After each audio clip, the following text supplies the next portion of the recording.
Got this question in my DM, so I just thought I'd jump on here and explain what I would do if someone came to me with this issue. As a distance runner, if you're running a lot of miles every week, it's completely normal to get some sort of pain in your knee, hip and groins. There's three main things I would work on to help alleviate this pain. Number one would be using isometrics. These are great because they can load the muscles without fatiguing them too much. And I would use exercises that specifically hit the quad muscle. So for example, the isometric lunge hold here, or the leg extension isometric hold, or the Spanish squat hold. These exercises put load on the quads without fatiguing them too much, which is great for knee pain in general. And you can do these at the start of your run, which is great because it gets the blood flowing to your knees and it gets your legs nice and warmed up. Or you can do them on a day where you're not running. It just adds a little bit of load to the muscles, as I said, without fatiguing them. And I would hold it for 30 seconds to start with and gradually increasing the amount of time you're holding it for every week or every time you do it.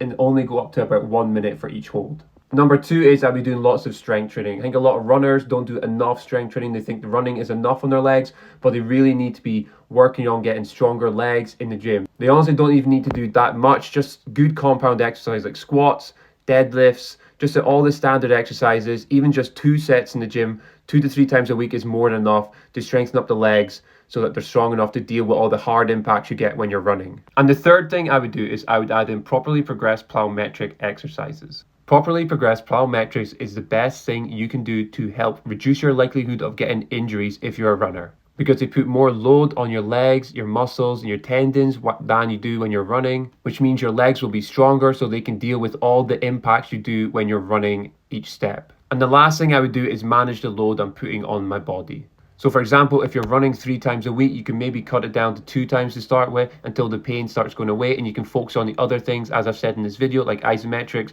strength training, and plyometrics. And then once you feel like the pain's kind of gone or is getting better, you can add in more runs, more volume, and then just increase that intensity gradually. Getting slight injuries and getting in pain is completely normal as a runner, but you just got to find ways to work around it, improve your body, so then you can come back even stronger.